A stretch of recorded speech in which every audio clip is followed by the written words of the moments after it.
ginnaaw réewum Jordanie Égypte itam daal nañuy jël dogal fermer seen espace aérien boo déggee nag espace aérien maanaam tëj espace aérien mooy may ñu daal benn avion bu di ca naawati ngir nag daal li ñuy wàllum kaaraange loolu nag origine yi muallimee fu bokk na ci li xam tam bokk na ci dànkaafu yi réewum Iran muy ci bépp réew boo xam ne si daal bàyyi nga Israël di naaw ki say jaww ngir nag mu leen attaqué yow cible ngay doon en tout cas ñu nekk foofu ñu bëree bëri ñoom li ñu jël dogal rek mooy daal muy ñu kenn muy Iran di Israël ngay naaw ki seen ay jaww muallim dégg ngeen ko noonu kooku mooy correspondant bu France 24 fële ca réewum Iran dégg ngeen li mu wax mooy bokk na ci Iran ñoom li ñu def nii seen diggante ak Israël ñoo ngi xaar bu Israël daal riposte fayoo ñu def riposte bu gën a lourd bi Israël def benn ngoog ci li mu wax moom mi sax xam la ne kon Iran dafa attaqué Israël ak ay allié wam ñaareel bi itam li mu wax mooy diggante Iran ak États-Unis nee itam Iran daan nañu dànkaafu États-Unis wax leen daal ne ñoom lépp loo xam ne nag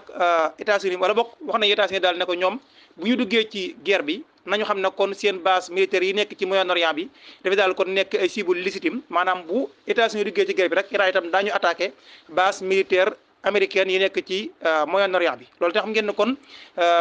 lu doy waar lay daal di doon dégg ngeen ni mu ko daal di waxee waaye itam Iran daal di dànkaafu ñi nga xam ne ñoo di yeneen réew yi nekk ci Moyen-Orient bi ne daal képp ku bàyyi ñu utiliser sa espace aérien maanaam bépp réew moo xam ne da nga jàppale Israël wala Amérique ñu utiliser sa base aérienne wala bokk sa espace aérien boog laa bëgg a wax ngir attaquer leen ñoom itam na nga xam ne itam da ngay nekk cible kon loolu itam mooy li am Iran lu ko waajal la attaque bi la jàppale itam drone yi ñoo njëkk a dem nji lu correspond à France 24 Iran. Alors, il y a eu des mises en garde très claires qui ont été données ces derniers jours par Téhéran, à la fois aux Américains, à Israël, mais aussi aux pays arabes de la région. Ce matin, un communiqué a été publié, donc adressé aux journalistes étrangers basés à Téhéran, en affirmant que donc une attaque iranienne contre Israël était légitime après la destruction du consulat iranien à Damas, mais qu'ensuite, si Israël réagissait, il y aurait une riposte encore plus grande de la part de Téhéran, avec le risque d'une extension du conflit à toute la région. Par rapport aux Américains, les Iraniens ont clairement fait comprendre aux Américains que si jamais les États-Unis aidaient Israël à mener des opérations en Iran ou participer à des opérations menées par Israël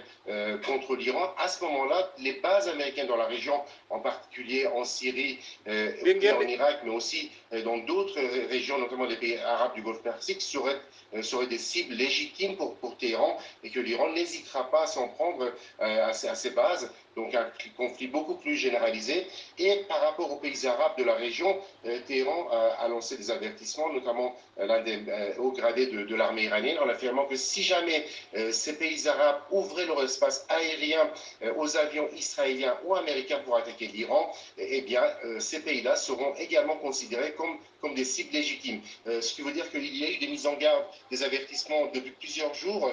donc pour éviter que ces pays participent à une riposte israélienne contre Téhéran, et le fait que l'Iran ait saisi son navire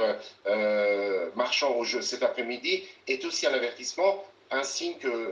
un message très clair que l'Iran peut donc fermer le détroit d'Ormuz et perturber le commerce maritime international, notamment le commerce du pétrole, et cela aura des effets très importants sur les économies des pays occidentaux et de l'économie mondiale. Donc tout cela a été préparé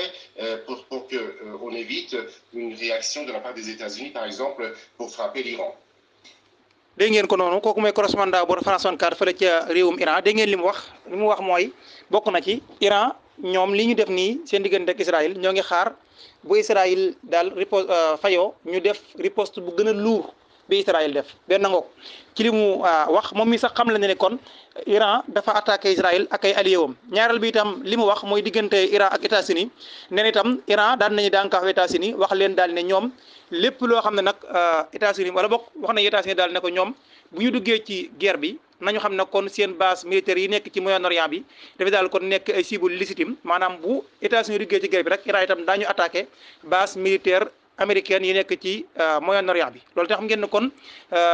lu doy waar lay daal di doon dégg ngeen ni mu ko daal di waxee waaye itam Iran daal di dànkaafu ñi nga xam ne ñoo di yeneen réew yi nekk ci Moyen-Orient bi ne daal képp ku bàyyi ñu utiliser sa espace aérien maanaam bépp réew moo xam ne da nga jàppale Israël wala Amérique ñu utiliser sa base aérienne wala bokk sa espace aérien boog laa bëgg a wax ngir attaquer leen ñoom itam na nga xam ne itam da ngay nekk cible kon loolu itam mooy li am Iran lu ko waajal la attaque bi la jàppale itam drone yi ñoo njëkk a dem missiles yi nag la ñuy xaar fi mu ne nii ndax àgg nañu ak lan la ñuy def fi nga daal mooy question bi waaye daal jàppale na kon Iran attaqué na Israël te dànkaafu na Amérique ak ñi nga xam itam ñoo di pays occidentaux yi Mouhalim Info